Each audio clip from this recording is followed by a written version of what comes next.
Good morning, calculus class. This is Miss G. It is May 5th, and we are working still on section 5.6. Hope you're having a great day today. So let's see. This is a homework problem from your previous assignment. It's an even one, number 2, so I decided to do it out so you could see it and check your answer. It's the midpoint rule. It's f of x is 1 over x. There's my graph. And it's on the interval, closed interval, 1 to 5. 1 to 5. And what we're doing is we're finding the region bounded by the curve and the x-axis. But instead of getting an exact region or an exact area, we're doing it by approximation. And to do that, we make rectangles. And I'm using 4 rectangles because I believe that's what was in the picture in the book. And we're going to find the area of each one of these rectangles. 1, 2, 3, 4. So to find the area of a rectangle, we need a base and a height. So if we look at all these rectangles, we can see that the base is 1 unit long. From 2 to 1, from 3 to 2, that's 1. 4 minus 3 is 1. 5 minus 4 is 1. So for all the rectangles, I've used the base as 1 unit in length. There. Now I just have to find the height. And I'm using the midpoint rule, so I go to the midpoint of each one of the bases of the rectangle. So between 1 and 2, halfway between that is 3/2. If you can't figure that out because these base numbers are more difficult to work with, you can just average 1 plus 2 is 3 divided by 2 gives you the midpoint of 3/2. Now that's not the height. We have to take that midpoint and plug it into the function 1 over x. Plug it in for x, and that gives us the y value that goes with that x value, and that's our height of that rectangle. So you can see what I did that right over here. I calculated all the heights over here. So 1 over our x, so 1 over 3/2 is 2/3. So the height of that first rectangle at its midpoint is 2/3. And so I just went up and then I drew a line segment parallel to the x-axis. There's that rectangle with a height of 2/3. So for rectangle 1, my height is 2/3, my base was 1, so the area is 2/3. Next rectangle, the midpoint between 2 and 3 is 2.5 or 5/2. I plug that into 1 over x. 1 over 5/2 gives me 2/5. The height of rectangle 2 is 2/5. This is 2/5. Here is 2/5. 1 times 2/5 is 2/5. So that area is 2/5 square units, essentially.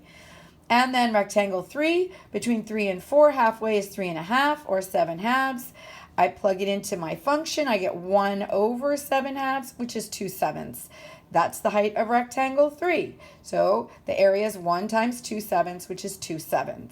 And the last one, rectangle 4, halfway between 4 and 5 is 4.5, which is 9/2. Plug it into the f function. 1 over 9/2, or 1 divided by 9/2 is 2/9. So that's the height of rectangle 4. And so the area is 1, because that was our base, times our height, 2/9, and that's 2/9 for the area of rectangle 4. Then we add up all those areas for the 4 rectangles, which I did here.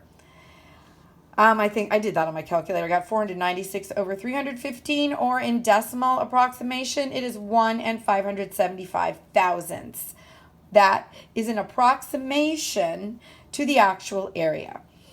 The exact area is found by the integral from 1 to 5 of the function 1 over x dx. And we know that the antiderivative of 1 over x from a chapter ago is the natural log of the absolute value of x.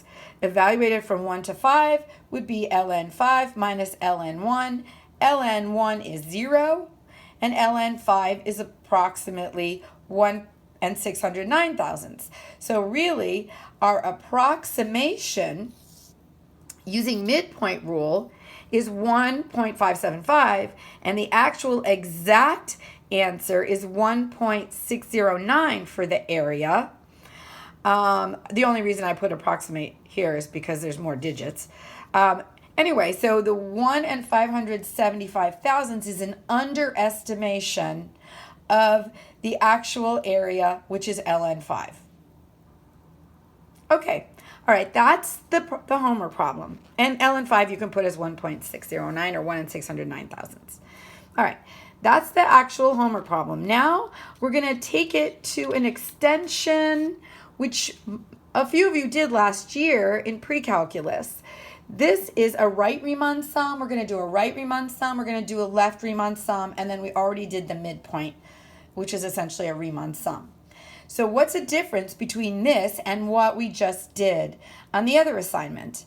In this one, instead of using the midpoint to get the height of the rectangle, we're going to use the right side of the rectangle to determine the height of that rectangle. So let's just look at the picture for a minute. I'm using the same function 1 over x and the same interval 1 to 5. But now, when we look at rectangle 1, here's rectangle 1, and I look at the two sides. I have a left side here, and I have a right side here. This is a right Riemann sum, so I'm going to use the right side for the height. So I just drew over the right side in red, went up to the curve, and then drew a line within rectangle 1, line segment, parallel to the base. And so here's my rectangle 1. And then for rectangle 2, I go to the right side of rectangle 2, go up to the curve, draw a line parallel to the x-axis. There is rectangle 2. Same thing for 3. Use the right side of rectangle 3. This is not the right side of rectangle 3. This one is. Right side, go up to the curve, hit the curve, draw a line parallel to the x-axis, and there's rectangle 3. And rectangle 4 is going to go up to the curve and draw a line parallel to the x-axis. Now you can see that when we figure this out, it's going to be an underestimation because we're missing this part, and this part, which is under the curve. The midpoint was a little harder to tell.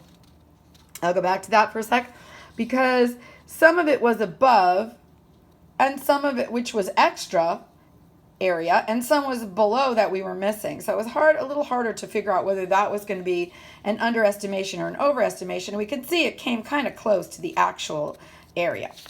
This one clearly is going to be an underestimation because we're missing all this area here. So how do we do this? We look at the base.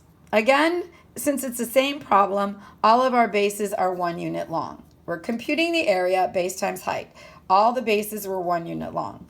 We have to find the height. So again, we're going to use an x-coordinate to plug into the function to get the height. Which x-coordinate? Not the x-coordinate of the midpoint, but the x-coordinate of the right-hand side of each rectangle. So the right-hand side of the first rectangle is 2. I plug 2 into my function 1 over x, I get 1/2. So that's the height of rectangle 1. So it's 1 times 1/2 is 1/2. There's the area. Rectangle 2, the right side is 3. I plug 3 into the function, I get 1/3. So the height of rectangle 2 is 1/3. So the base, which is 1, times the height of 1/3 is 1/3. Rectangle 3, the right side is 4. I plug 4 into the x value in 1 over x, I get 1/4 for the height. And the area then would be 1 times 1/4, which is 1/4. And for the last one, the right side, I should have put it in red, and I didn't. The right side of rectangle 4 is right here, and that is at the x value of 5. So I plug 5 into my 1 over x, I get 1/5. And so that's the height of rectangle 4. And 1 times 1/5 is 1/5. Then I do the same thing. I add up all those areas. I got 77 over 60, which you could leave as an answer, but I kind of want to compare this with the last answer that we have. At the end, I'll compare all the answers. This is 1.283, or 1 in 283 thousandths, which we knew it was going to be an underestimation. Given that the exact area was 1 in 609 thousandths, we have 1 in 283 thousandths. That's an underestimation using the right Riemann sum. Now we're going to use a left Riemann sum.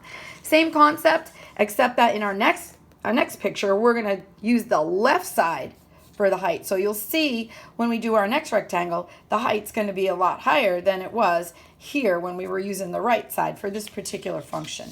Okay, so left Riemann sum. Use the left side of the rectangle to determine the height of the rectangle. That's the only thing that's different. All the bases here are still 1. So all the bases are 1. What I need are all the heights. The height's determined by the left side of each rectangle. So now I go to rectangle 1. I go on the left side, I go up to the curve, hit the curve, draw a line parallel to the x-axis, and then come down. Shows me that rectangle 1 is really bigger than the actual area. It's going to be an overestimation here. But anyway, our height is going to be determined by f of 1. We still have to take that x coordinate and plug it into the function, and that gives us 1 over 1, which is 1. So for rectangle 1, using this method, our height is 1, and our area is the base, which is 1, times the height, which is 1, and the area of rectangle 1 is 1. All right, let's go to rectangle 2. We want the left side of rectangle 2. This is the left side, this is the right side. We go use the left side, go to the curve, hit the curve, draw a line parallel to the x-axis, and then come down. So now we use the left side to dictate the height of rectangle 2. So we take 2, plug it into our 1 over x, and we get 1/2. That's the height of rectangle 2. So the height of rectangle 2 is 1/2, and the base is 1. The area turns out 1/2. Rectangle 3, we use the left side. The left side is a 3. We plug 3 into 1 over x, we get 1/3. So that height for rectangle 3 is 1/3. So our rectangle 3 area is 1 times 1/3, which is 1/3. And last one, rectangle 4, we're using the left side. So we go up to the curve, hit the curve, draw a line parallel to the x-axis, and then plug our 4 into the function 1 over x. And we get 1/4 for that height. And then our area for rectangle 4 is 1 times 1/4, which is 1/4. And then I add all these up, which I did right here. The area of the region bounded by these rectangles is 25/12 or 2 83/1000. All right, now we can see that's an overestimation because that's more than our actual area of 1 609,000 that we found by actually integrating it. Okay, these are integral approximations. Now, the last one, oh, that is the last one. Oh, okay. So in summary, there was our original function. We did the actual area using the integral. And then we did 3 approximations. We do an under approximation. The right sum came out an under approximation. A right sum isn't always an under approximation. It depends on what your function looks like. But in this problem, the right sum was under approximation because it was less than the actual area. The midpoint sum was still less, so that was under approximation, but the left sum was an over approximation. Okay? Those are approximation techniques that are sometimes used when you can't find an antiderivative. Now, we could find the antiderivative because we did integrate this, but there are some functions that you can't find an antiderivative for and you can't integrate it. So you use an approximation technique with lots of rectangles. The more rectangles you have, the more these answers will approach the exact answer. We just didn't want to do 100 rectangles. That would take us forever. Okay, so now I have an assignment. I have a new function which I've actually drawn, x squared plus 1. And so notice my x scale goes in smaller units, 1, 3, 5, 7, 9. And then this is going, well, I guess these are smaller units because it's 10, 20, 30, 40, 50. This goes up to 80. This goes up to 9. So be aware of that. So what I want you to do with this is use the 4 rectangles. You can draw them like I did in the midpoint, the right, and the left. And I want you to do a left sum approximation. I want you to do a right sum approximation. And I want you to do a midpoint sum approximation, just like I did in the last 3 slides. And then I want you to do the exact area by finding the antiderivative and actually integrating this. And then you can compare those 3 approximations to the actual area. Notice in this one, I didn't make the bases 1 unit. You can see that the base here, when you go to find the area, the base for each one of these is going to be 2 units. 3 minus 1, 5 minus 3 is 2, 7 minus 5 is 2, 9 minus 7 is 2. So when you're setting this up for your problem, your bases are all going to be 2s. But again, you're going to find your heights the way we just did in all those slides. Okay? I hope you followed this. I know some of you did this last year. And I hope you have a fabulous day. Okay, take care. Bye.